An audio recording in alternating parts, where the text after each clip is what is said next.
So steps. Yeah, we have the time. The goal today is really if we can do one problem from 4-4, that's awesome. I don't know if we'll be able to do it, but I think we can. So steps. So step one is to find the,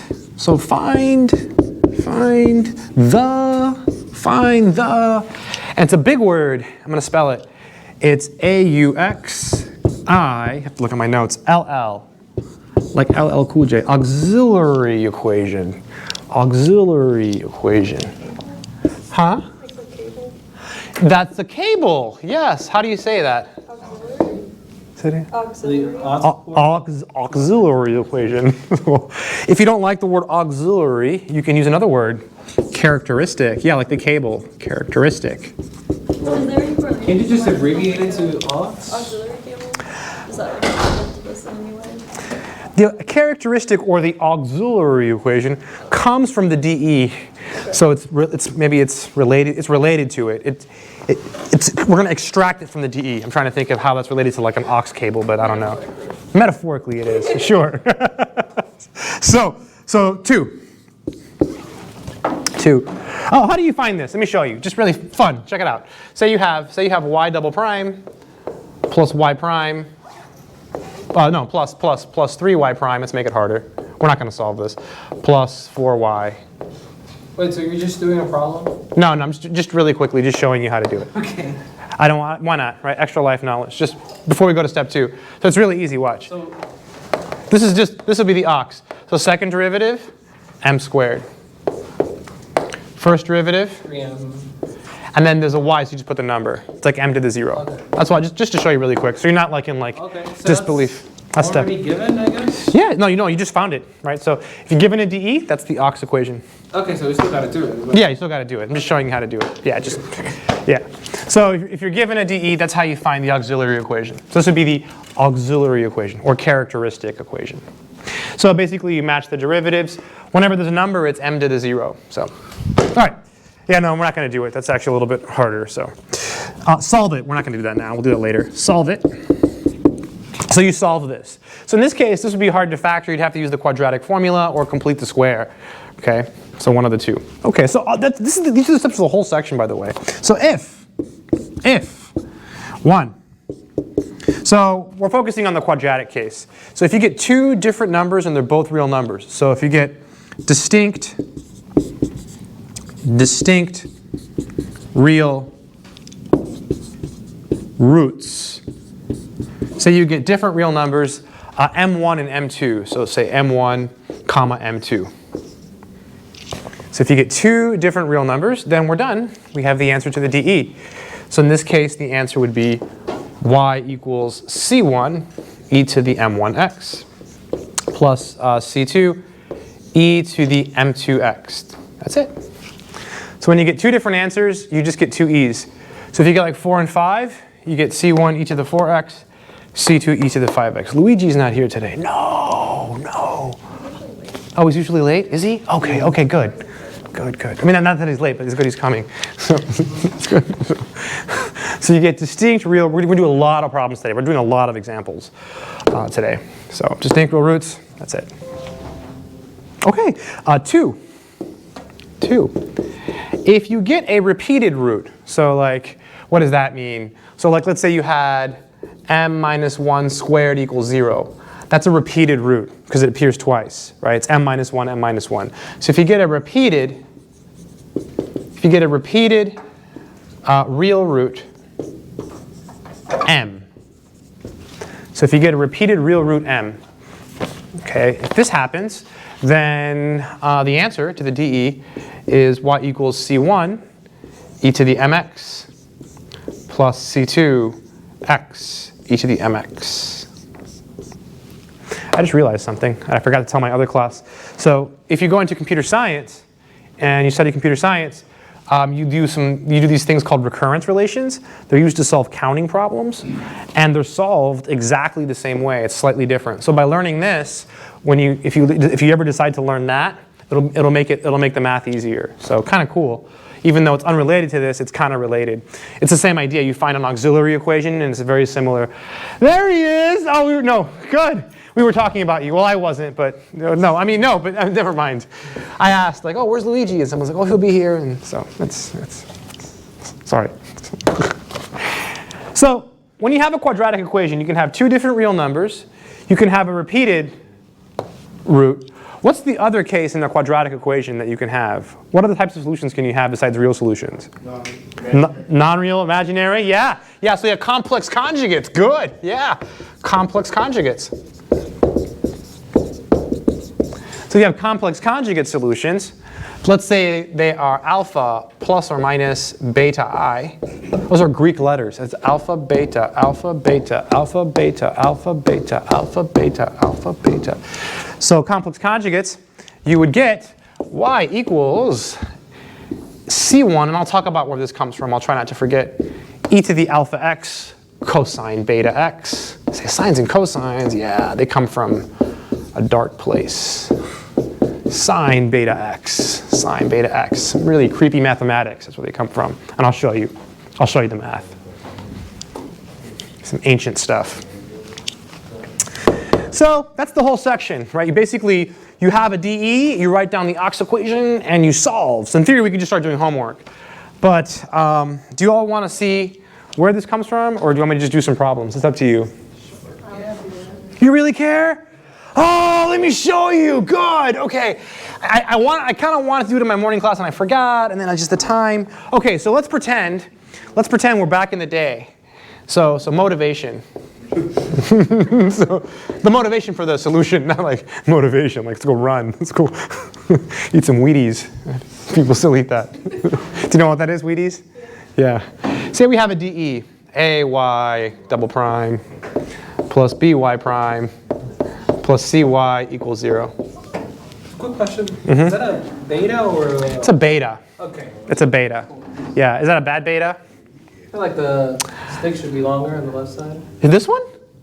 Really? No, It's like this? the first one should be As soon longer. as you start, as soon as you start. This one? No, Yeah, the one you start should be longer. Oh, so it should be like that? Like that? No, like, if you start at the bottom, go up. Never mind. Doesn't matter. Oh, doesn't matter. It's all right. I don't know. I need to go back and take some math classes. Yeah, it's all right. Like this. Whoa! Like it. Oh, that's like looks like a heart. Like that? That doesn't matter. I can't. All right. So let's say we have to solve this, right? And we have nothing, right? We don't have a book. We don't have Google. We have our minds. So to figure out what kind of answer does this have? So this is my theory. I don't know if this is how they figured it out. This is how I'm reasoning it. We need a number times the second derivative plus a number times the first derivative plus the function times a number. So there's a function where if you take the second derivative times a number plus the first derivative times a number plus the function times a number, it magically needs to be equal to 0. It's never going to happen, right? What function do we know that's going to give us its own derivative? E to the x. So E should be a solution to this in some way. Because think about it, it's the second derivative plus a number. So the second derivative times a number plus the first derivative times a number plus the function times a number magically should be equal to 0. So we might say, hey, maybe the answer is e to the mx. Could that be a possibility, right? Because we know E is its own derivative. So let's try it. Let's see what happens. So if we want this to be an answer, we have to plug it into the dE. So we can take the derivative. So when you take the derivative of e to the mx, what's going to go out in the front? M. Yeah, it's memx. No, it's m e to the mx. So it's memx. It's m e to the mx, right? Because it's e to the mx times m. Because the derivative of mx is m. M is a constant. Do it again.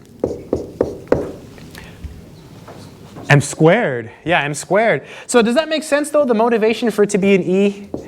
It's kind of weird, right? That's my theory. That's my only way of explaining it, because I really don't know. I wasn't alive back then, thankfully, because then I would be dead. Right? Because we should all be grateful that we're alive now, not then, because we would be gone. So it's a number times the second derivative plus a number times the first. So it must be an e. The reasoning is the same in 4.7 when we study Cauchy-Euler. Oh, that's going to be extra credit. All right. So let's plug it in. So it'll be a m squared e to the mx plus. And then it'll be b m e to the mx plus. c e to the mx equals 0.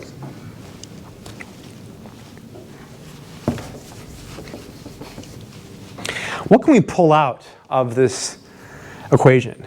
E to the mx. So you pull out e to the mx. So you get am squared plus bm plus c. That's equal to 0. I'll give you time to write it down. This is pretty cool. Again, this is just my theory. I just tried to like, well, why? How could you even come up with this? I just kind of made it up, but it makes sense to me. So I think that's probably how they did it. I don't know. I wasn't alive. You could divide by this. It's never 0. So you just get. And we can write down the quadratic formula, right? I'll write it down briefly. M equals. Oh, do you all remember the quadratic formula? Do you remember? You don't remember it? A squared plus. So negative b. You know the song? Oh my god. I didn't get a single one right. Plus or minus square root b squared minus 4ac all over 2a. Yeah, good. Yeah, that's great. Yeah, I know, it's ridiculous. It's such a bad song. I know, yeah. I will never forget the quadratic formula, purely. Like my 8-year-old sister knows the quadratic formula because of that song. Your 8-year-old sister knows the quadratic formula? I'm getting ready to teach my 2-year-old niece too, so. I learned the quadratic formula until I was 24 years old. It's really sad. No, it's true. It's so lame. It's really bad. Okay, so, I know. It's kind of sad, but it's all right. I know it now. So if you have distinct real roots, so 1. So if this is positive,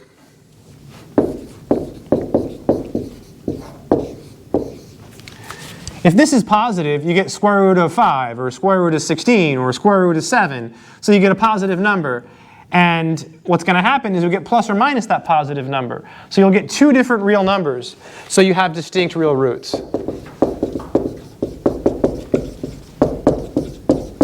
Right, because if this is positive, let's say it's like square root of 5, you'll get 2 different answers. So you just plug them in here. So you get 2 answers. You get like e to the 4x, e to the 5x. And then via last time, whenever you have different numbers here, you can take the Wronskian and you can show it's not equal to 0, so they're linearly independent. And so whenever you have 2 linearly independent solutions, a linear combination is the general solution. Again, when this is positive, you might get like, I don't know, -3 plus or minus square root of 2 over 2. Or maybe you'll get 7 and 4. Say you get 7 and 4 if you work it out. So then you get e to the 7x and e to the 4x. So then you have 2 solutions that are linearly independent, so a linear combination of those will be the solution. So the answer would be this. This is a linear combination of your 2 linearly independent solutions. That was a lot of information. 2, if it's equal to 0, I'm just hand waving it. Do you all know what hand waving means? So hand waving is when you just like don't want to like go into detail. Like, oh yeah, that's how you do it. So it's a good expression in math. I learned it from math, because math people hand wave all the time. Like, oh yeah, you'll figure it out. When it's 0, what's the square root of 0? 0. So we just get negative b over 2a. So we get the same answer and it's repeated. And then so how do you come up with this? Well, that's the section we skipped. You can check though.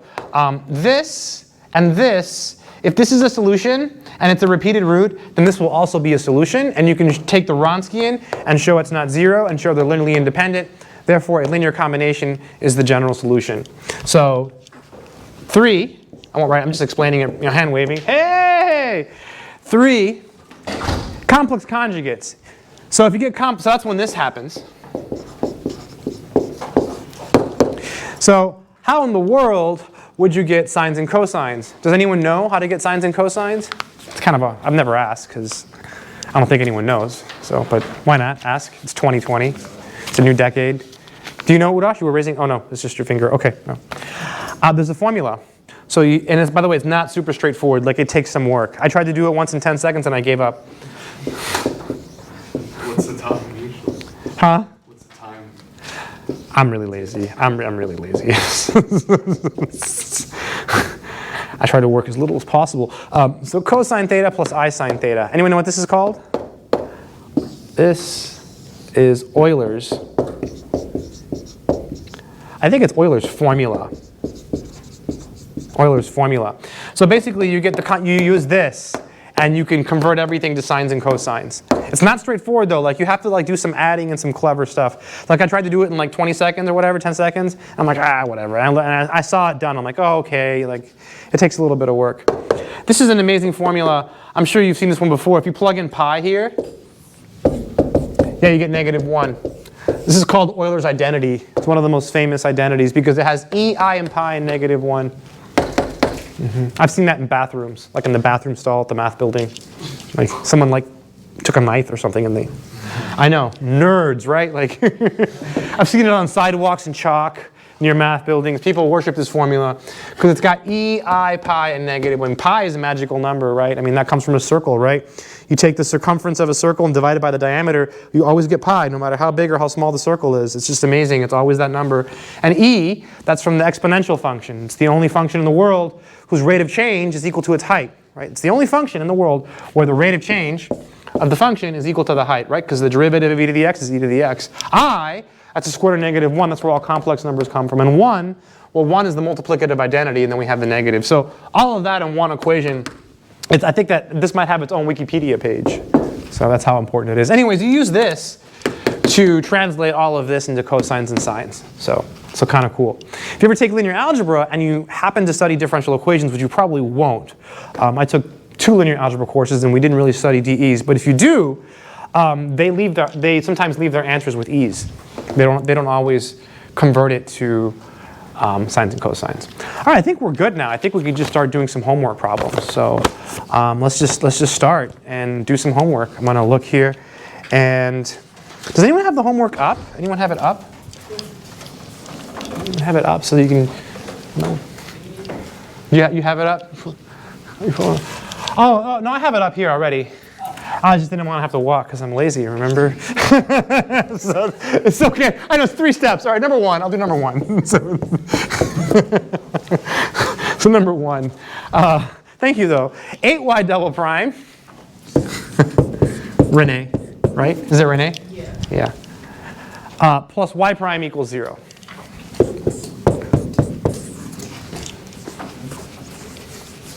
Plus y prime equals 0. All right, so solve. To solve this differential equation. So solution. So first step, we have to find that equation. What's it called? Do you remember? The auxiliary equation. Yeah, or characteristic if you don't like the word auxiliary. So it'll be 8 m squared. Yeah, 8m squared plus 8m m. Yeah. Equals 0. Yeah, step 1. So if you do that and nothing else, already you're getting points, right? So Yay. yeah. In the next section, you do this in every single problem at the beginning, but they're easier. Like it's an extra step, but the first step is easier in the next section. So yeah. All right, that's it. Now we got to solve this. I guess we can pull out an m, right? Pull out an m. Yep. I lost 10 points in my morning class, by the way, today. Can you believe it? 10 points. It was horrible. It was a riot. This thing was broken because there's a screw in it that's not supposed to be there, and I didn't have it, and like it was just, I was late, so it's all over the place. Product equal to 0? Yeah, 10 points. Usually it's a chain reaction, right? I make one mistake, and then like I start to get nervous, and then.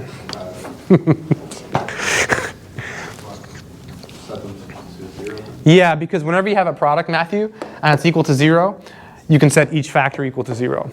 That's called the zero product principle, ZPP. ZPP. Solve this for m, so subtract 1, divide by 8. Hey, oh, you're back. That's okay. This sounds like someone else. That's great. That's an 8. That's a really bad 8. Okay. Everyone okay with the math there? I just skipped it all. I subtracted 1 divided by 8. I did 2 moves at once. Is that okay? So those are our answers, our m's. So now we can write the answer down. So we have different numbers. So whenever that's the case, I'll write the formula down.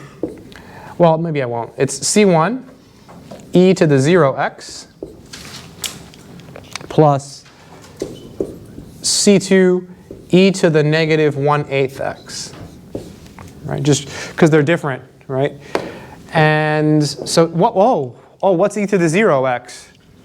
1. Yeah, so we don't need it. So it'll just be C1 plus C2 e to the negative 1/8 x. And that would be the the final answer. That's it. That's it. It's good homework. It's field. That's it. That's the D. Huh? Yeah, I know. I know. They get harder. Yeah, we're gonna do the harder. We're gonna do the hardest one in class. Yeah, it's not bad. It's not bad. It's very different from Bernoulli, you know, or homework. You'll know how to do it. Any questions on any of the steps? Let's do another one. Let's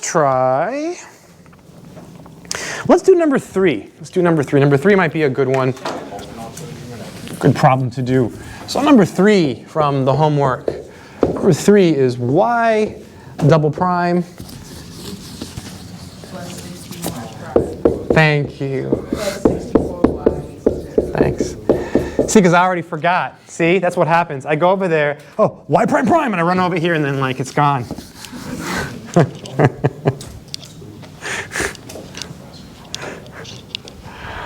Fun times. All right, let's do it. So we got to write down the auxiliary equation or characteristic equation. So solution. So y double prime is m squared plus 16m.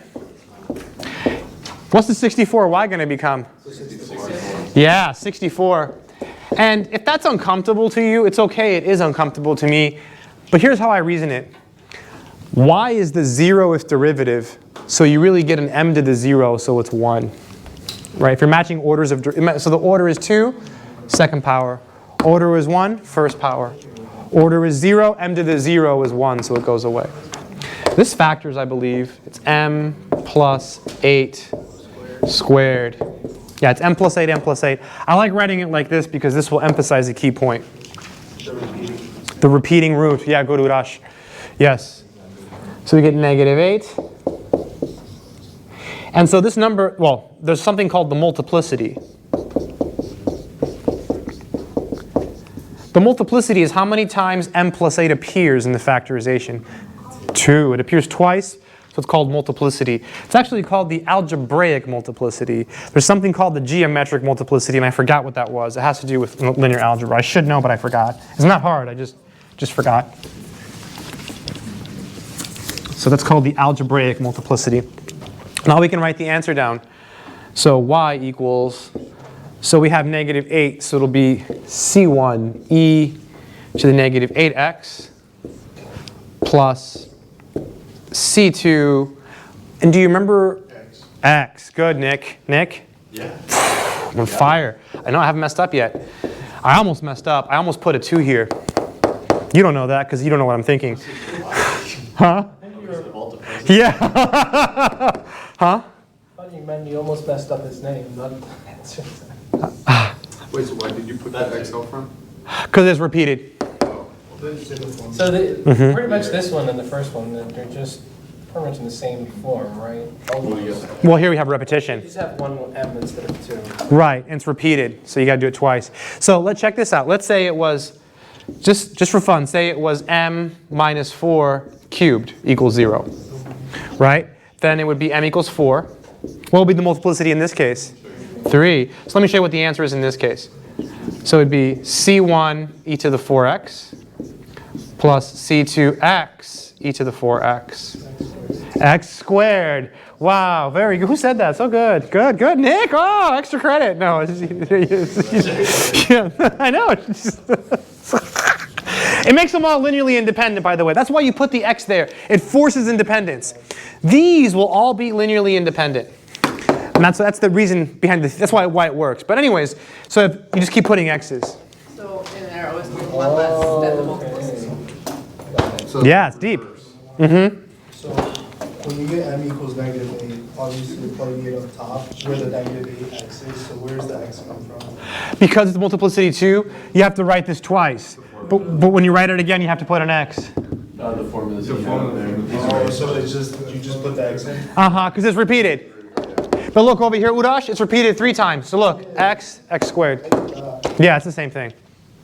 Except here it's just once, twice. Let's do more. Does that make sense? Udash? Okay, let's do more. Let's try, how about one I don't want to do? Do it. Yeah, number 5. I don't want to do it, but let's do it. I mean, you should do it. I didn't do it in my other class because I didn't want to, but I didn't ask them, so. And I was losing points, so I'm like, eh.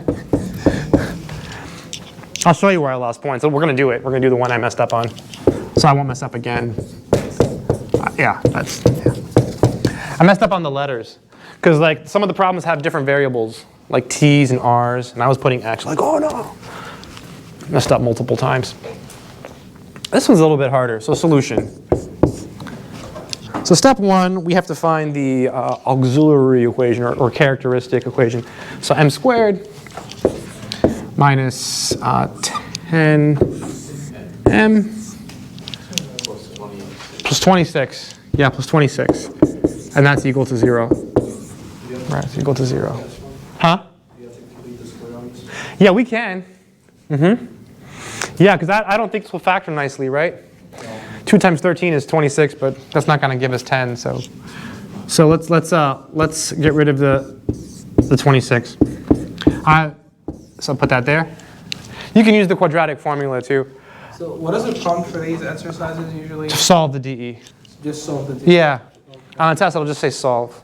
It'll be like A, B, C, D, E. A couple parts, probably 4. A couple easy ones. Oh, this is the one that you said that you split it into parts? That's the next section. This will be part A in the next section, so it'll show up in the test that way. Plus, this will be its own It question. won't be its own. It will also. Okay. Yeah, just to help you, give you more points. This is YC or YP, right? This is the YC part. YC. Yeah, the YP part is 4.4. You remember? Wow. Yeah, we're gonna try to do a problem from 4.4 today. If we can, that is so good. Told us that actually last. Yeah, the YC and the YP? Yeah.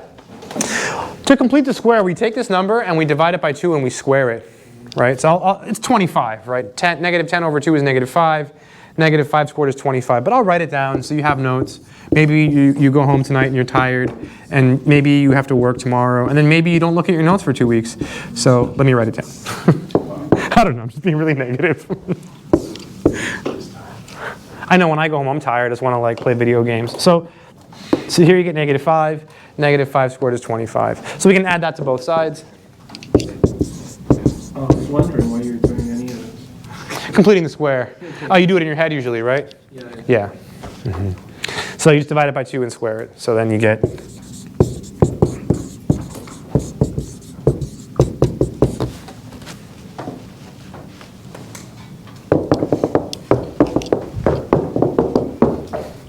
Are you eating the garlic stuff again? No. I had garlic mustard on my sandwiches today. Okay, so this should factor. So this is m minus 5 squared equals negative 1. Right? How did I do that? Let me explain. So basically, I did it like this. I know there's an m here. I know there's a parentheses. I know there's a 2. I know there's a negative 1. So I just copy the sign. And then I just divide this by 2 every time. It's so cheap. Just copy the sign, divide by 2. Copy the sign, divide by 2. Copy the sign, divide by 2. Copy the sign. Just cheesy, pure memorization, right? Pure memorization. How do you get rid of the 2? What do you do to both sides now? Square root. Yeah, square root. So we get m minus 5. Square root of negative 1 is I. What's missing here? Plus minus. Plus or minus. Plus or minus. So now we can add 5 to both sides. So m is 5 plus or minus I. All right, so now we can write the answer down. Because this is the first example with this formula, I'm going to write the formula on the board, which I normally don't do, but let's just do it. So it's C1 e to the alpha x cosine beta x plus C2 e to the alpha x sine beta x. I love these problems because they're easy. Once you know how to do them, they're super easy, you know? It's great, and it's really powerful stuff. Really, really powerful. I mean, you can solve DEs like that, you know, I just. don't think I've seen an imaginary number in like a long time. Oh, yeah, Like since high school, probably. yeah. Maybe 3 or 4 years. Wow, yeah, yeah. They're yeah. Okay, all right. So alpha here would be 5, And what would beta be in this case? 1. Very good. Beta would be 1. Excellent. Beta would be 1. It's the number in front of this, because the form is this. So alpha is 5, and beta is 1, see? So it's alpha plus or minus beta I. So alpha is 5, beta is 1. There's a 1 here. See, there's an invisible 1. So now you just plug them into the formula, and you're good. So y equals C1 e to the 5x. 5x cosine x plus C2 e to the 5x sine x, right? Sine x. Boom. That's it.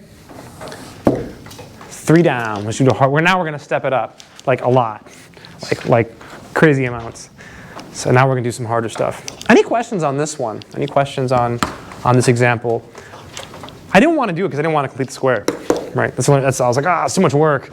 Yeah, it's human, right? Like, yeah, I've completed the square a lot. It just takes a little bit longer, that's all. I'm all about like doing as many examples as possible in as little time as possible, but that doesn't always work in a math class, right? Because it takes time. Everyone okay with the math here? The completing the square? Everyone okay with the alpha and the beta? See how alpha's 5, beta's 1? Okay, all right, let's do something else. Let's see. Let's raise the bar. Oh, we should do this one. I didn't do this one in my other class, so this might be a good one. Number 8. No, it's good. No, it's okay. No, it's good. No, it's good. It's good. I didn't, yeah. So tired. Yeah, I kept waking up in the middle of the night. I had some weird dreams myself, so. You too, or no? No, I didn't sleep at all. Oh, why? I don't know. Oh, it's terrible. I have a test tomorrow. Might be it. Why triple prime? I'm sorry. Oh, in statistics? Yeah. Fun. What's Plus 15 y prime, plus 25 y. 25y? Thank you. Anna, right? Really? Yeah, I know. Yeah, it's got the name. Yeah, I know. It's like it's an accomplishment. It's good. And it's really bad when people come see me like, oh, I was in your class 3 years ago. I'm like, oh, hey, what's up? I'm like, I don't know their name. Like, That's understandable. I know. This guy came to see me, and he's like, yeah, he's a senior now. And like, he hung out for a while, and he was in Calc 1, Calc 2, Calc 3 with me. Oh, wow. And I forgot his name. Yeah. Okay, so I know his face. So I had a goatee. So the first step is you write down the auxiliary equation. So it'd be m cubed minus 9m squared plus 15m plus 25. Yep, just 25, right? There's no letter here. I have to be careful when I make your test. I always do this in the test. Game over, right? Don't worry, I'll make sure to put the y there. If I do that, I'll just give you all the credit. So. You can leave it out. No, then it becomes harder. Oh, but you can just give credit for it. No, I just give you credit for it. You don't have to do it usually. Yeah, that's usually what I do. Yeah, because if you had to solve this, if you have this, you have to subtract 25 and use the method of 4.4. Yeah. So I'm not gonna. Okay. Whenever you have 4 terms, there's a thing you should always try, which won't work in this case, but factor by grouping. Yeah. So factor by grouping doesn't work, but it's something to keep in mind because it will work sometimes. In fact, It'll work as long as you have a y, right? Like a singular y, because you're never going to be able to get an m out of that. well, no, it might work though. You can get a 5. Yeah, that's right. You can get a 5 and then maybe get m plus 5. Who knows? But it won't work. So we can try something else. It's called the rational roots theorem. So I'm going to show you how to do that. So you look at the factors of this number over the factors of this number. So I'm going to write that. Factors of 25 over, so it's always factors of the last one over factors of the first one, okay? Over factors, I'm going to go slow. I'm trying on purpose to go slow because this is new. So what? Maybe you took college algebra, but you probably don't remember. If you do, that's amazing. Most people don't know. This is actually a big deal in mathematics. When I first taught college algebra, this was a familiar friend. Like, you use this a lot in higher level math. Like, a lot. It's a big deal. But you learn it in college algebra. So what is this going to tell us? We're going to end up with a bunch of numbers, and they're rational numbers. Rational numbers are whole numbers or fractions, loosely speaking. So the numbers on the board, if there are any solutions to this equation that are rational numbers, they will be on the board. So factors of 25 would be 1, 5, and 10. But you have to put a plus or minus. So plus or minus 1, plus or minus 5, plus or minus 25. And factors of 1 are just 1, so plus or minus 1. Again, it's always last over first. You said you don't give points for verbal mistake? Right. Did I say, what did I say? What did I say? Factors of what? Write it down. Oh, what did I say? 1, 5? 10. I said, no. Did I say 10? Yeah. Oh, okay. No, I say that. It'd be a disaster. Like, no, you said this. Like, no, I didn't. Like, check the recording. Lies. No. So 1 over 1 is 1.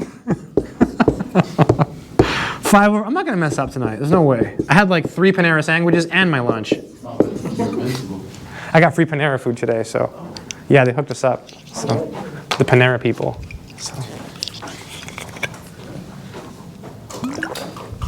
You ate one, right? Okay, I was wondering about the tuna one. Okay, that was an extra one. Yeah. So 1 over 1, 5 over 5 is 5 over 1 is 5. 25 over 1 is 5. Okay. Any questions on that, on the rational roots? You good with that? So what if it's a different number? It's not going to happen. But if it was, just in another world, say you had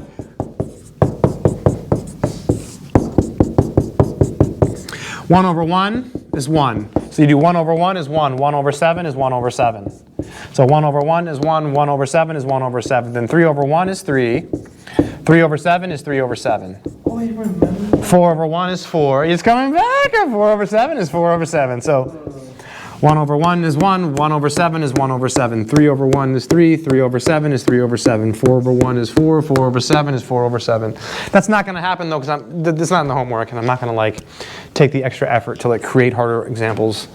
There's no need. It's already hard. So now you check.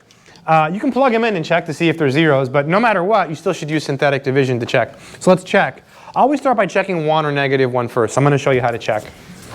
So we're going to check. Let's check 1 first. I don't think it'll work, which is good. I actually don't know. I haven't done this problem since last year. So check 1. So when you're checking 1, you write down the 1 like this. And then you write down the coefficients here. So 1, negative 9. By the way, if this was missing, it'd be 1, negative 9, 0, 25. You do have to fill it in, but it's there, so it's 15. So 1, negative 9, 15, 25. I'm saying that because there's a homework problem like that, where like you're missing a term and you have to put a 0 there. That happened in my morning class. Because I asked my class and they're all like, 2. I'm like, no, they were all wrong. So because of the 0. Then I lost a point on that question. 2 points. So 1, we're checking 1, then the coefficients. All right, synthetic division. So you take this and you bring it down. And then 1 times 1 is 1. 1 times 1 is 1. And then you add. You add. So bring it down. 1 times 1 is 1. Then you add. Negative 8 times 1 is negative 8. Then you add. 7 times 1 is 7. Then you add. We failed. No. That's bad. We want to get 0. When we get 0, we know this is one of the answers. Let me go over that again. So 1, you bring it down. 1 times 1 is 1. You add and you get negative 8. Negative 8 times 1 is negative 8. You add and you get 7. 7 times 1. Everyone see it? See it? See the technique? So now let's check another one. What are we looking? We're trying to get 0 here. Once we get 0, we know we have a root. You want to try negative 1? You should try 5. You want to try 5? Let's try 5 because Udash says 5. Let's check 5. I think 5 will work. Because Udash said it would. Thanks, Udash. Good looking out. What if it doesn't work? Then Udash is wrong. Let me try something else. So 1, negative 9, 15, and 25. So 1, 1. 1 times 5 is 5. You add, you get negative 4. Oh. Negative 4 times 5 is negative 20. I trust you, Udash. Trust. Oh, Udash! Negative 5 times 5 is negative 25. You add and you get 0! It's so good, right? Whenever you get 0, we can rejoice. Because that means that m equals 5 is an answer. So I'm going to put that down. M equals 5 is a solution. To what? To this equation. So it's a root. A root is the same thing as a solution. Okay, so whenever you have a polynomial equation, the solutions are called roots. And you say, what's a 0? If you think of this as a function, then it's called a 0. And if you think of the graph, that's an x-intercept. So root, solution, 0, x-intercept, loosely the same thing, depending on the context. 4 words for the same idea. So now we have to take this. And we have to use this and set an equation equal to 0. So we start at 1 less. So this is 3. So we have to start at 2. Okay? At 2. So m squared. So it's going to be m squared. So 1 times, yeah. Isn't it 5 instead of the 1 at the beginning? Here, this one. Would you bring down the 5? No, we use this. Oh, you start off with 1. Yeah, 1 times m squared. Minus 4m. M squared minus 4m minus 5. So if it was like 3, negative 9, 15, 25, it would start with 3. Okay. It would be 3. If this was a 3, it would be 3m squared. So 1m squared minus 4m minus 5 equals 0. M squared minus 4m minus 5 equals 0. It's important. It's a really good question. I really hope this factors. I'm just going to wing it. There's things called erasers. It factors, right? Minus 5 and plus 1. It's good. You can do it. Minus 5 plus 1. Excellent. So we get distinct real roots. Oh, this is evil. This is sneaky. Look what happened to the 5. How many times did it show up? 2 times. Right? So this is going to be multiplicity 2. Right? Sneaky. I don't think I've ever done it this way. I think I always check negative 1, and it works, and then I end up not doing it this way. But, so this is interesting. It's a new experience. So 5 is repeated. So let's do that one first. So it'll be C. You got to do 2 equations this time. Yeah, we're going to have 3 C's. So let's do the 5 first. E to the 5x plus C2 x e to the 5x, because it appeared twice, you see? 5, 5. And the last one would be, whoa, what's an x? It's dying. C3 e to the negative x. Good, Robert. So No. Huh? it wouldn't be x squared. No, because it's a different one. That's for this one. It's twice.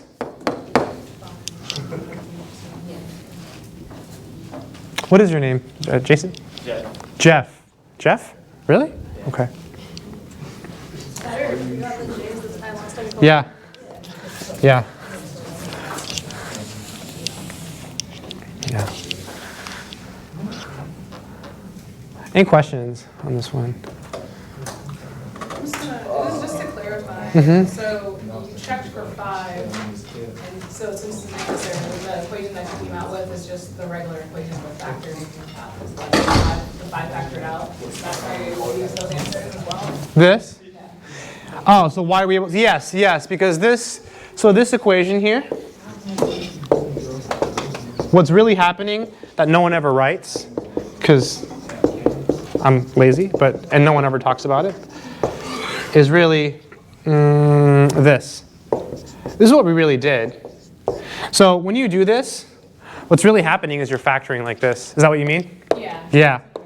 Yeah, so this actually factors, by the way. This is a really good question. So this actually is equal to this. It's just in college algebra, like, you don't need that step in order to do the problem, so it's rarely taught. I'll be honest, I rarely show this extra step because it takes an extra minute. But this is really what's happening, right? By doing this, when this happens, basically it's also, this says that m minus 5 is a factor of this. And then the other factor is what's left over, right? And then this factors again, watch. This is m minus 5, m minus 5, m plus 1. So then it's m minus 5 squared, m plus 1, and that's equal to 0. And now you see m is 5, its multiplicity is 2. Good. Good question. No one's ever asked. So good. Good. Extra credit. No, you don't need it. No, you won't. You won't. Good. All right, let's do something else. We can skip 9 because that's the same. Let's do the worst one in the homework. Number 12. Let's do it. You'd just be able to find the m minus 5 as a 0 by doing the Ruffini division, right? Say that again. You would only be able to factor it that way by doing the Ruffini division. Right, the synthetic division. What did you call it? Oh, doesn't matter. Ruffini. What does that mean? I think it's the person that made it. Is that really what it's called? That's what I call it in Spanish. How do you say it in Spanish? Ruffini. I'm going to look it up later. That's so cool. I'm going to start calling that in all the classes. Yeah. That's awesome. Right. So I don't know how to factor it otherwise. Yeah. Okay. Yeah. I mean, how else would you? I don't know. No, not. Yeah, I mean, there might be another way, but not that I know of. That's a good question. Yeah. Yep. It's used a lot because solving polynomial equations is a big deal. You know, once you get to degree 5 or higher, it's been proven to be impossible, right? So degree 1, you can solve them all. 2, 3, and 4, you can solve them all. Once you get to 5 or higher, quintic, so this guy proved that it's impossible to solve all of them using like basic math. Mm-hmm. He died when he was 21, the guy who proved it. Yeah, in a duel to the death over a girl. He bled to death, I think. Yeah, he was 21 years old. I think he was either in prison for political reasons or, according to Wikipedia, he was killed in a duel over a woman. Huh? I'm not sure. His name was Évariste Galois. He wasn't a nice guy though. He was like, he was like a jerk. Like, I mean, he looks like, if you Google him, his name was, here, I'll write it here. This guy is a big deal. There's a whole theory of math named after him called Galois Theory. Mm-hmm. Yeah, so that's why I was saying the rational roots theorem, I know it so well, because you use it a lot in higher level math, thanks to this guy who died. So, right? Right? He doesn't look like a nice guy. Mm-hmm. this time we're going to do the 0 between the 4 and the... Well, we're not going to use synthetic. We're not even going to use synthetic. Yeah, that only works for the synthetic division. Right, sorry. I just got confused. All right, let's do it. So 16. 1832. 1832, is that when Galois died? Yeah. Well, yeah, because he was born in 1811. So he died at 21. Math would tell us. Deep. So what would the exponent be here? 4. Just wanted to say that. Plus 48 M2. And then plus 36. Yeah, he was French, Galois, I believe. Rusty, yeah. It's a whole theory. It's called Galois Theory. It's really beautiful. It's about solving polynomials. I don't know how to factor this, or I do because I've done it, but like, it looks hard. So, did I copy it down right? Yeah. Okay. Oh, you know what it is? You all have different numbers than my other class does. Oh, okay. I don't know, because some of the numbers are red in the homework, and it changes the numbers whenever I hit the assign button. Yeah. I hate that, yeah. Yeah, I didn't realize why some of them are red. And even if you have a regular number, it's not red, but some of them are for, I didn't know why. Because the red ones, there's a button I can press that makes you all have different homework problems, but I do not want that to happen, because then like, I want everyone to have the same answers, so I eliminate the randomization. What can we divide everything by to make it easier? 8. Well, 36 won't work though. So I think, is it 4? Is it 4? So 4, so let's divide by 4. That's what I was like, oh, different numbers, because like it looks harder than the one I did this morning. 4, 12, and 6. So it'd be 4, yeah, 12 and 6. 9. 4. Oh my goodness. It's all right. You're not working. 12. And 9. So I'm gonna mess up. So this does factor. How do I know that? Because I've done it, right? I mean, it should factor. How will you know if it's factored? Because you've done it now. So let's try to factor it. Let's see. So if it's going to factor, we have to have probably have a 2m squared here and a 2m squared here. You could make a substitution, like you can let u equal m squared, but that's more work. Let's take the lazy way. Because if you multiply this times this, you get 4m to the 4, right? So I guess what multiplies the 9? 3 and 3? Yeah. Let's try it. Let's just write it down. Worst case, we can erase it. Let's see. Let's check this. Yeah, it works. 2m squared times 2m squared is 4m to the 4th. 3 times 3 is 9. So the middle term is the only one that's in question. The way I do it is the inside and the outside must add to the middle. 6m squared plus 6m squared is 12m squared. 6m squared plus 6m squared. See that trick? The inside and the, that's how I do it because I'm lazy. So just the middle, just boom, boom, boom. It's always those, always. Like let's say you have, just since you seem interested, it's awesome. It's so bad. Watch. Watch x squared. I'm too late. I hate FOIL. 2x plus x. 2x plus x is 3x plus 2. Boom. Right? That's how I do it. Okay. So this, let me write it another way. So basically, it appears twice, right? So just for emphasis, I'm going to write it again like this.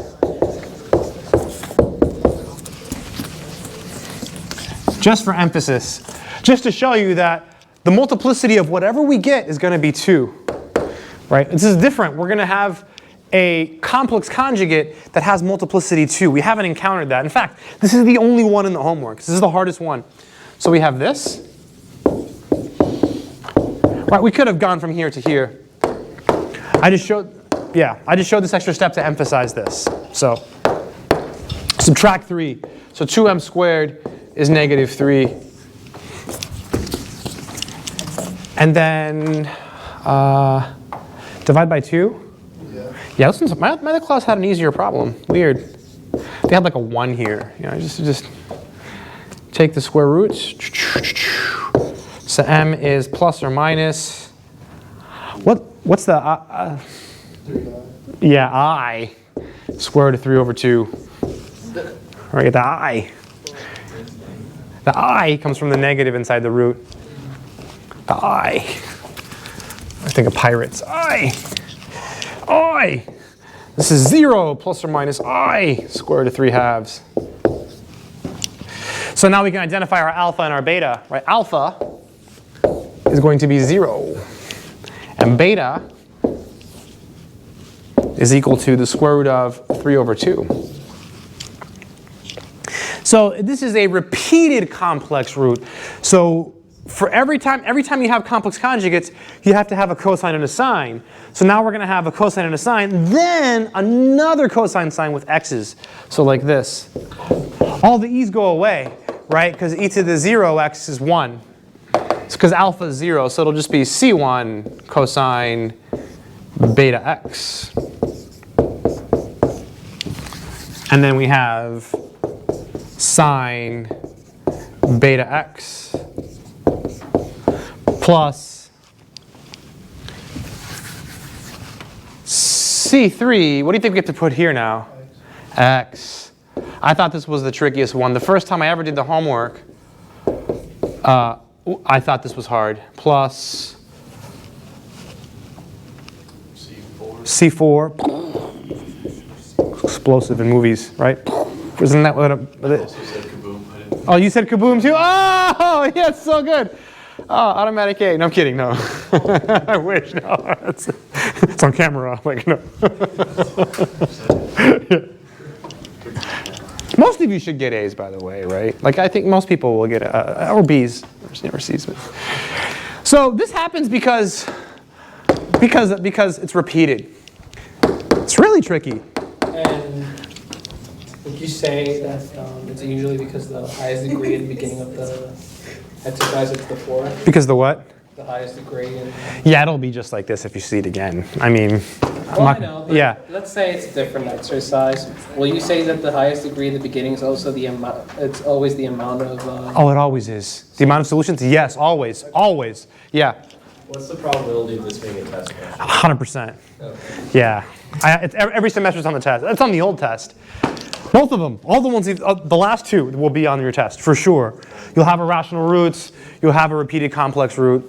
Yeah, totally, Ian. And this is still not on the complicated side. This is the hardest one in the homework, in my opinion. No, but it's still not like the next section. No, the next section is just messy. Oh. Yeah. Yeah, next section, the problems will take us like, it'll take a little bit longer. Yeah. We'll do, yeah, next section's long. The homework in the next section will take you some time. Please remember, after class or during the break, try to take pictures of my notes, especially for the next section, if in case you want to work ahead, because it's very long. Like, the problems are really, really long. It might take you 30 minutes to do one problem, right, or 45 minutes for one problem. Like, if you thought the Bernoullis were long, they're longer. And the questions just get longer and longer and longer every test. 4th test, they're so long, it's like you'll have a part take-home test on that one. So, I mean, if you want, it doesn't matter to me. Yeah, do the whole thing. No, not the whole thing. That only happens when there's like hurricanes or there's no hurricanes in whatever month that is. Any questions on this one? You can say it's like coronavirus. I don't know. Coronavirus? I haven't read about that. Coronavirus. I don't even know what that's going. Take Yeah. a take-home test. I always think coronavirus sounds like the beer, like Corona beer, but I don't think it has anything to do with that. To go out to college and then get coronavirus and you never know. You never know. Huh? We got an email sent out saying they're like, Oh, because is it bad? Does it kill you? The coronavirus? It does? Really?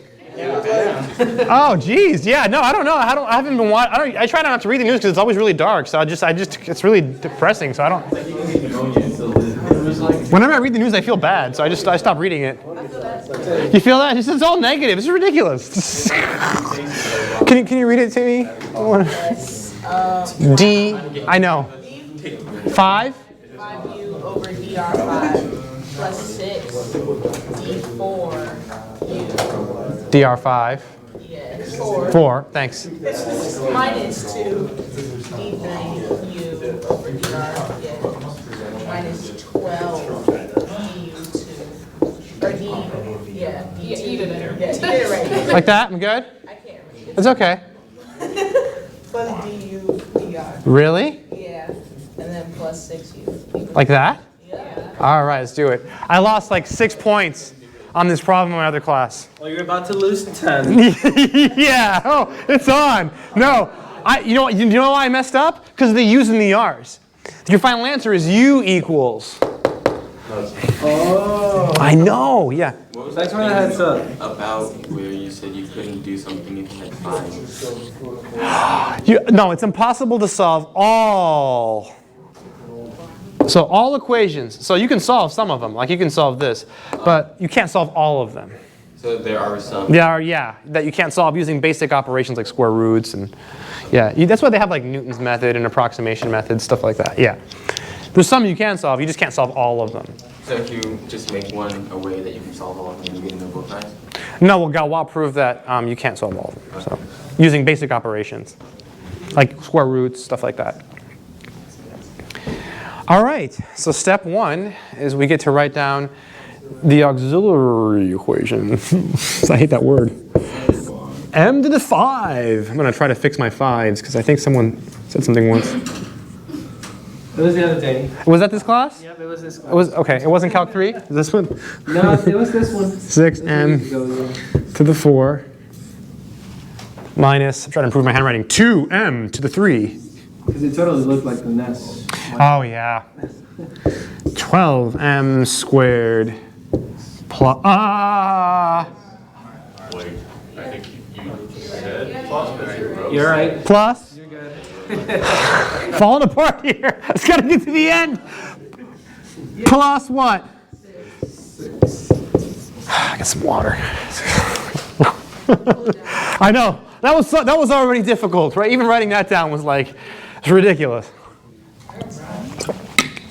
All right, let's do this.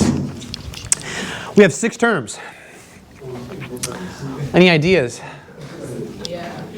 No? Yeah, grouping. You say that we can't solve it over You can't solve all of them that are 5 or higher. Yeah. So he proved that not all equations can be solved. Quintic, it's called quintic. You can't solve all quintic equations by using basic math operations like square roots and divisions. Yeah. Quintic. It's called quintic. Quintic. I don't know the names after that. They all start with S. It's like sextic or sectic, and I get them confused. So. Yeah, maybe septic might be one. I don't know. That's something from hospital movies. Okay, we can pull out an m to the 4 here. So we get m plus 6. We're going to do a factor by grouping. It's totally rigged. Yeah, I could never make this up. I mean, I could, but why would I spend my Saturday doing that? Minus 2m squared. Yep. And then m plus 6. Right, because it's minus and plus is minus. Yep. Yeah. How do you know to do that? Just because I've done it before. It's a really bad answer. Basically, you see an m plus 6 here, and you kind of see you can get an m plus 6 here, so you just try it. Yeah, repeat. Like over here, look, you can pull out a 1. Oh, and then 2 minus 12 is like... You see how it works? M to the 4th times m is that times that is that. So you see the m plus 6, you can pull it out, and then over here you see it here. So if you get a commonality, then you can factor out the m plus 6 in the next step. Man, I hate factoring. Yeah, yeah. If you take intermediate, there's a course, intermediate algebra. I never took it here. I used to teach it, it's been years. But they do a lot of really hard factoring in that class. It's like really hard. It's ridiculous. So now we can pull out the m plus 6. Now, where do you all usually put the m plus 6? Do you put it in the front or do you put it in the back? In the back? I'll put it in the back. I usually put it in the front. My other class, look, put it in the back. So I'll put it in the back. So it just looks weird. M to the 4th. But there is merit to putting it in the back. Watch this. I usually put it in the front because it looks better. Whoa, fail! but I'll put it in the back. Because now, look, you can check your answer when you put it in the back. Watch. M to the 4th times m plus 6. Boom, there it is. This times this. Boom, there it is. This times this.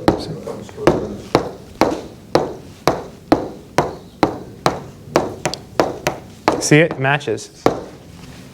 You can put it here. I usually put it in the front. So I lost something. I have to beat it before it catches me. Okay.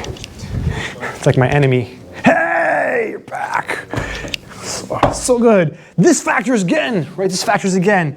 This is m squared minus 1 squared, but I won't write it that way on purpose. If you're wondering why I didn't put a 2 here, it's because this will factor more. It keeps factoring. I could have put m squared minus 1 squared, but it's going to keep factoring more. This is awesome. And Rafael had a good point. You know how there's a 5 here? You're going to have 5 different C's. He mentioned that in the last one. He had asked about it. This is the difference of squares, right? So it's m minus 1. Oh, do you all put the plus or the minus first? Just curious. Doesn't matter. Yeah, I always put the minus first. I've noticed most people put the plus first. I was just kind of thinking like why people do things certain ways. It's weird, right? Certain things. This is good stuff though. Like, the nice thing about this is like in 20 years, this will still be true. Like it's still correct. So when you're 50, when you're 70, like this is still a legitimate way because it's math, right? It doesn't change. Like technology changes, but math never changes, right? Everywhere in the world, this is the same and this is correct, right? You can be like in China and you'd be like, hey, I can solve this, and they will understand you. It's pretty deep. I don't think you want to go to China with this stuff. What? What's wrong with China? What? I like Chinese food. What? You probably don't know the answer, but in China, do they still use the same numbers and letters, or do they use just completely different numbers? They use simple. They do like top to bottom too. Really? Yeah, they use top to bottom. Numbers, yeah. Do they also do? Does it take them long to do that? I don't know. I don't know. You go to China. I've never been to China. I've never been. Oh, the coronavirus is from China? Yeah. So wasn't SARS also from there? Yeah. It's killing more people than SARS. Yeah. So M minus 1, M minus 1. Do you all remember SARS? That was like the bird flu, right? So,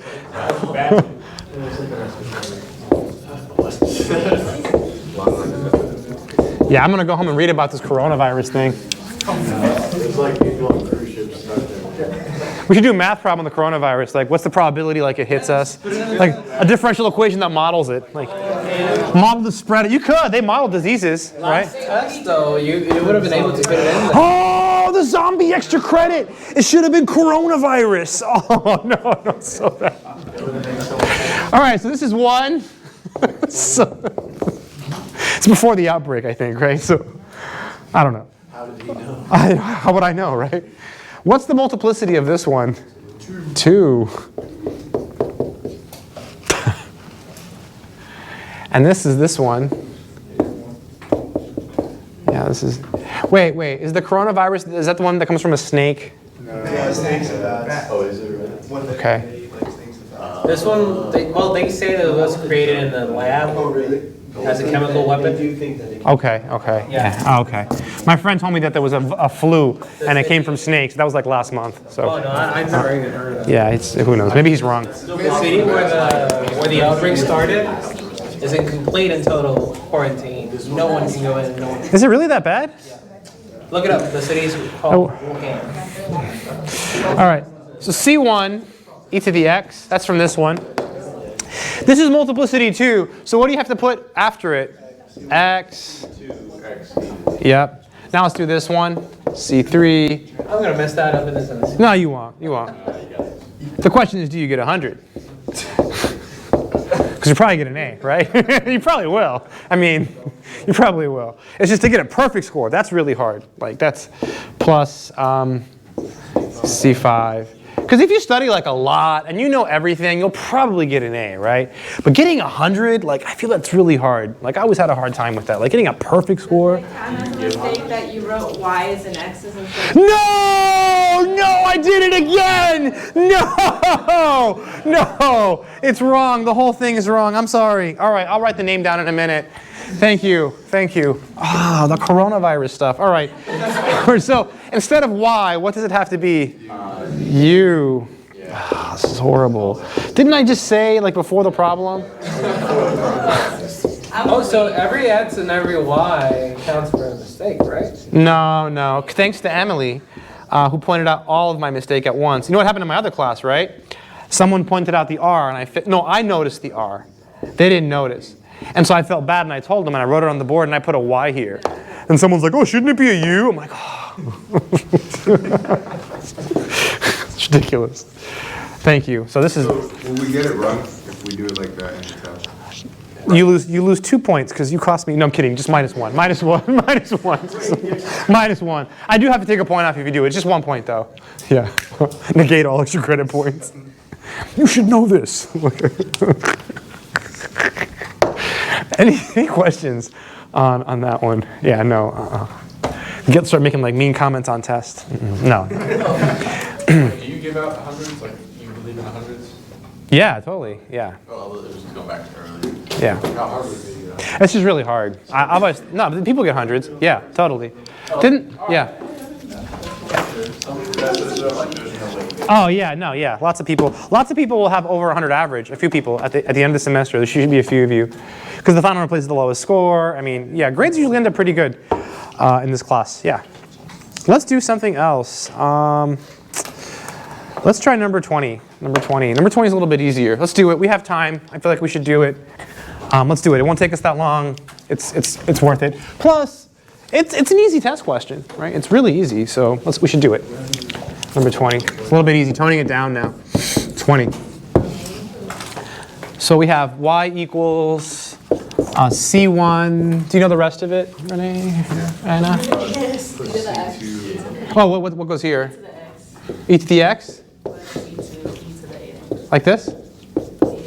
Thanks. That's multiple choice, and you have 30 tries, but let's pretend we didn't have that. So find DE. Use bad English. Find DE. Find DE. Wow, how many problems are in this? I don't know, a lot. 20, 20. Mm-hmm.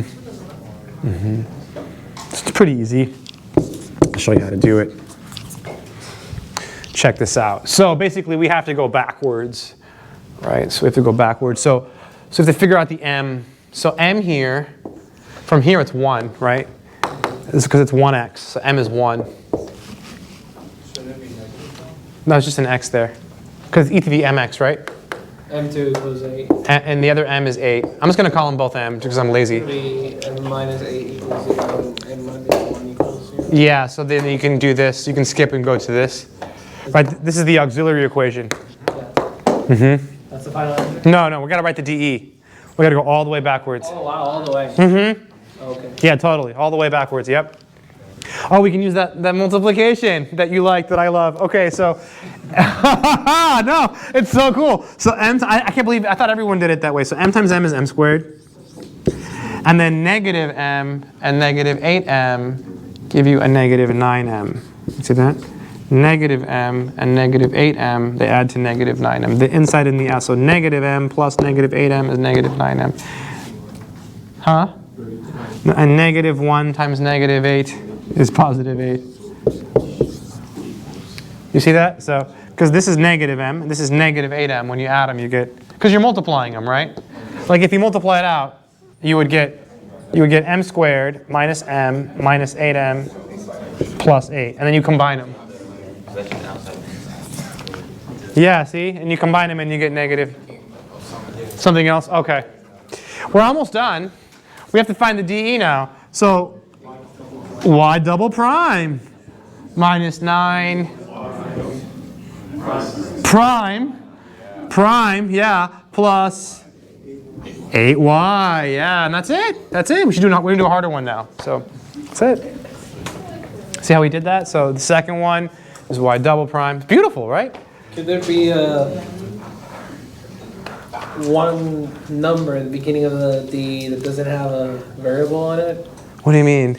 Like just an 8, no y? No, these will all have, oh, that's the next section. Okay. Yeah, the next section you'll have something here.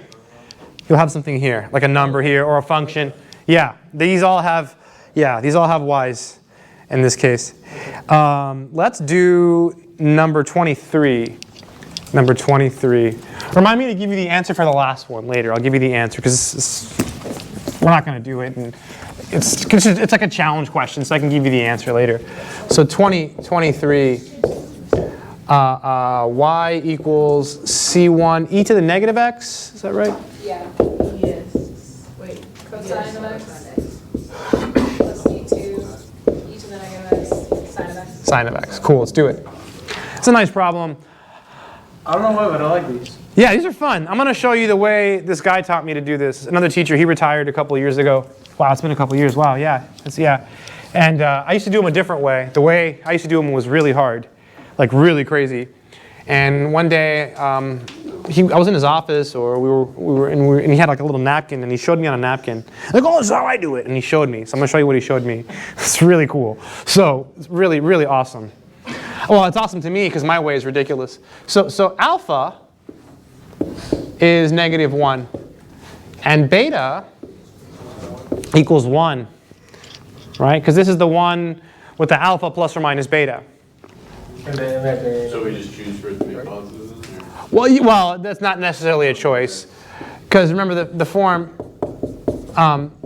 is alpha plus or minus beta I. Yeah, what's in front of the x is the beta. Oh, that's right. Right, yep, thanks. So this will be negative 1 plus or minus I.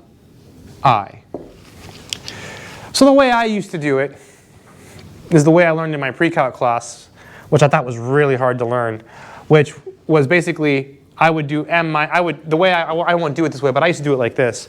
I would do parentheses m minus negative 1 plus I times m minus negative 1 minus I. And then I would distribute the negative. Right? This is ridiculous, right? And then plus 1. And then I would put parentheses here. And then I would use a formula. You keep going. Right? So I'm not going to do it that way. But that's the way I used to do it. I would use a formula which says that whenever you have a plus bi times a minus bi. You don't have to write this down if you don't want to. It would be a squared plus b squared. So in this case, it's m plus 1 squared plus 1 squared. Then you multiply it out and you get the answer. So that's long. That's difficult. That takes a lot of effort to learn. So I'm going to show you the way this guy showed me. Watch this. So you just add 1 to both sides. I learned this in pre-calc. We used to do these in pre-calc. We were like hard pre-calc questions.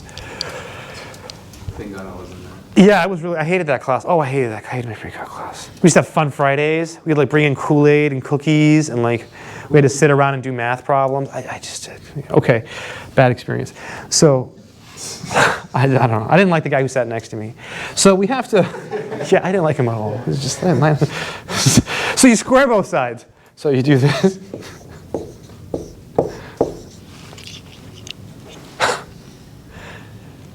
You have to square this part. I always thought this was uncomfortable. When you square the plus or minus, it's going to go away, right?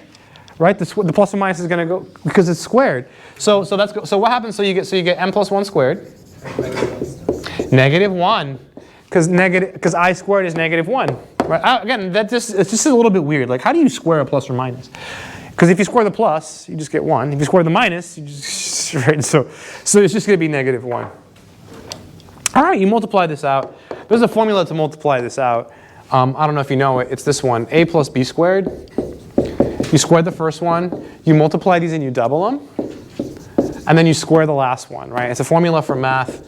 So it'll be m squared plus 2m plus 1, showing all this stuff. Because this is one of those formulas that you can like avoid for years, because you can always just write it twice in FOIL. I used to do that all the time. And just add to the left side and equal it to 0. Yeah. Yeah. Good, Rafael.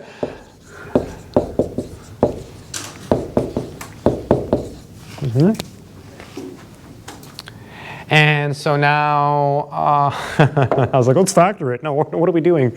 We're looking for the DE, right? Let's get tired. Like, can we factor this? Like,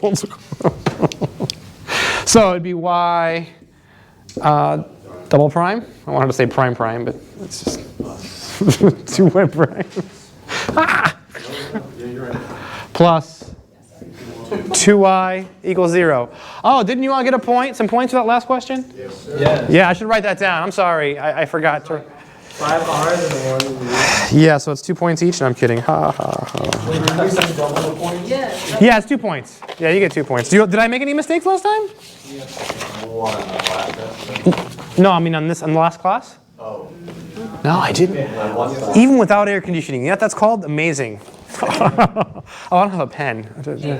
Oh, thanks, Anna. Oh, sorry. That's painful. Thank you, Anna. Extra credit. So you said we're not going to do 25? No, I'll give you the answer later on. I think it's good. There's a couple where you have to find the C's in this section. Maybe we should do one. Let's just do one. Let's do, Find the C. yeah, you'll see. Like number, I don't want to do it, so let's do it. Let's do 19 really quick. Just really quickly, and then we'll start the next section, if it's okay. I'd like to start the next section at least a little bit and then take a break.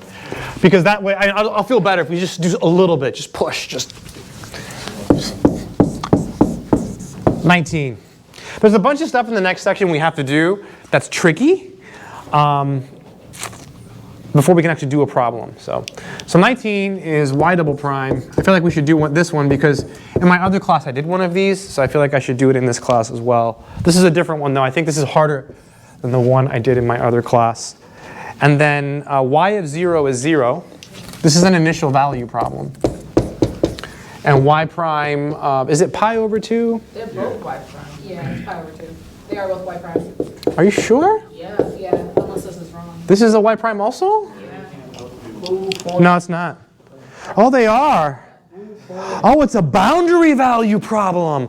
Oh, wow, and they're both y prime. What? Is that point? Yeah. Okay, all right, that's fine, 300-point test, that's all right. Wow. Wow, that's weird. I did not expect this at all. Okay. No, I'm a little nervous now. Let's do it. So usually it's y and y prime. Yeah, but when they're both the same, it's called the boundary value problem. So usually they're a little bit different. All right, let's do it. I'm nervous. This is a solution. I don't think I've ever done. Maybe they changed the homework. I don't think I've ever seen this problem. So this would be M. Don't you change the homework? No, I don't look at it at all. Plus They introduced BVPs in the 1.1 reading. reading. Okay, that's probably why. Yeah, but I don't remember this one with the 2 primes. It's interesting. Yeah. Why is that 1 and not m? No, m squared plus Oh, whenever it's a y, it's just a number. plus the anyone is y prime, that's okay. Yeah. No, I don't look at the homework. I just keep the homework from last semester, and then I look at it now in class. And if there's anything bad, I'll just delete. So. But it's the same homework from semester to semester, unless they change the book. Take the square root of both sides. So if they don't change the book, like usually the homework doesn't change. So I've looked at it before, like in previous semesters. I just don't recall this, or maybe I've never done this in class. No, I've never have. Okay, so this is going to be 0 plus or minus I. So alpha is 0, and what would beta be? 1. So the answer, so all the e's go away, because you get c1 e to the alpha x, etc. So it'll be c1 cosine x plus c2 sine x. So that's the general solution to the differential equation. Now we have to pick a particular solution from this infinite family of solutions. This is an infinite, it's called a family of solutions. You have infinitely many solutions, one for each choice of c. Right? So The prime or the derivative, now we got to take the derivative, right? So let's do it. So y prime, what's the derivative of cosine? Do you remember? Negative sign, yeah, it's our first derivative today. Well, no, not really. We did the E one. That was easy though. Yeah, plus, it was weak. Yeah, is that what you said? Oh, it doesn't count. No, yeah, it doesn't count, yeah. All right, so now we can impose our boundary conditions, right? We can use them here. So let's go ahead and use the first one first. So y prime of 0 is equal to, well, sine of 0 is 0. So I'm just going to put 0 plus c2 cosine 0 is 1. So C2 Is 0. Wow, okay. Is that right? So sine of 0 is 0. Cosine of 0 is 1. Everyone see what we're doing so far? So with me? Okay, so c2 would be 0. I'm going to put that in a box. I skipped some steps here. Is everyone okay? Sine of 0 is 0. Wait, so why is it C2 equals 0? Why is it? Here, I'll show the step. I feel bad here. So you put it 0 here. That's equal to 0 because of this, right? And then sine of 0 is 0. And this is 1. And then so c2 is 0 because this is 0. It's worth it. It's good. No, it's good. It's going to be on your test. You'll have one for sure. You'll have either an initial value problem. That means these are different, like one's a y and one's a y prime, or a boundary value problem 1. So you indicated that. Did you read the book a little bit, Anna? Did you the book? What did you think of the book? It's okay. It was confusing because I didn't have a lot of linear algebra that I'm an adult. Mm-hmm. So I was kind of like, what are we doing with C's? Yeah, it's ridiculous. I go directly into it. I was just like, okay. Yeah, it's really hard to read. I mean, it's a math book. It's okay. I just feel like I should have read other chapters before it. Yeah. It might have had better build up. Oh, to the linear algebra? It doesn't. It doesn't. doesn't? No, not at all. No. Yeah, some schools linear algebra is a prereq for this. Yeah. It's an okay book. I've read it. I read it the first time I taught the class. I was like, I probably should read the book. So, okay. So now we have to use this one. Y prime of pi over 2 is going to be negative c1 sine pi over 2 plus c2 cosine pi over 2. And that's equal to 0. Right? What's the sine of pi over 2? 1? Yeah, 1 on the unit circle. Right, it's right here, right? It's the y value here. So it's 1. So you get negative c1 times 1 plus, and then what's the cosine of pi over 2? 0. I remember this problem. I remember the answer in the homework. So c1 is equal to 0. So what's y equal to? Yeah. Because they're both. That's fun. Yeah. So what's that mean conceptually? Like, on a We just picked constant. The constant solution. So it's just 0. So we can write that as I mean, I'm sure it means something, but what's y equals sine of x plus cosine of x? so you'd write it as 0 times cosine x plus 0 times sine x. So I just put y equals 0. So y equals 0 is the answer in the homework. Yeah. So because remember, this is the answer. You have infinitely many answers, and then you're allowed to pick anything for the c's here. So we just picked the zeros, and we got 0. It's the constant solution. You can just look at it and tell 0 is one of the answers, right? Because if y equals 0, well, the second derivative is 0. 0 plus 0 is 0, so 0 is a solution. All right, snag. Snag, good snag. Yeah. To check to see if there's- Huh? We have to do that math to prove that there's another answer. No, that's it. That's the answer to this one. Oh, sorry, I was, when you said the y, yeah.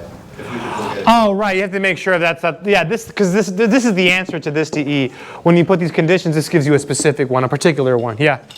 So are the initial conditions saying that there is a solution with the first derivative of 0, 0, and with the first derivative of... Yeah. So I guess what's okay. So actually, that's okay. Yeah. So what's this saying? So there's infinitely many solutions, right? Infinitely many solutions. And so this one is the one where at 0, let's think about it. At 0, the slope is 0. And at pi over 2, the slope is also 0. But I guess the only way these are wave functions, right? Think about it. One answer might look like this. Here's a decent explanation, maybe. Another answer might be this. You're basically subtracting two wave functions, right? So this is saying, give me the wave functions where the slope is 0 at 0 and at pi over 2. And the only way that that's going to happen is if it's just 0 the whole way through. Weird, right? Because that's y equals 0. So that's the only time that you're going to get answers of sine and cosine where they just have to go away. The way, whoa, yeah.